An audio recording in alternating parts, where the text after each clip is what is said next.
Okay, so here is the first running of the homemade hydrometer.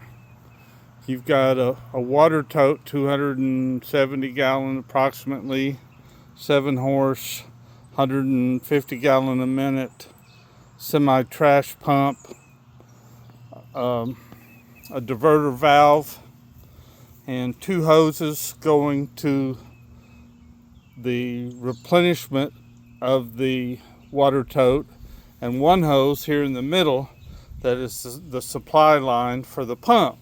So the water comes out of the water tote through the supply line to the pump.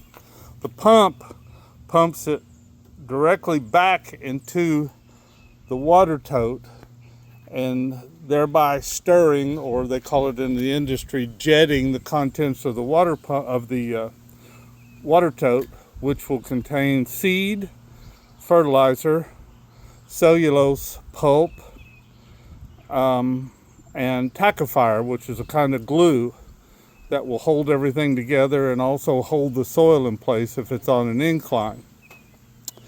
Then ahead of the diverter valve, hence the name diverter, is the supply line to the spray nozzle here. So when I start it up, it's going to be pumping all the water because of the position that the valve is in. It's going to be pumping all of the water back into the water tote and stirring up the contents and keeping it stirred. And then after it's stirred up, I'll turn the diverter valve so that more pressure is applied through the T-joint right there. More pressure is applied to the spray nozzle, and you'll see the pressure, or the volume of water coming out of the spray nozzle will greatly increase. Okay, I'm going to start it up now.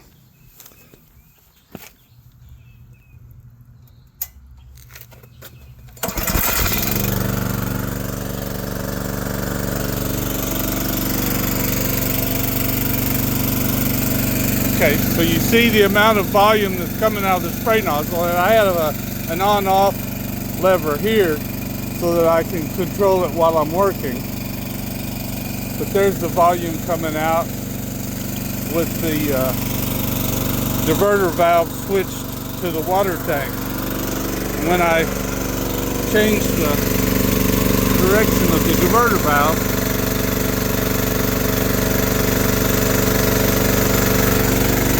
now you see the volume and the pressure coming out of the spray nozzle is greatly increased. And this is approximately what I'll be using to apply the mixed solution to the bare spots and the incline spots on the soil.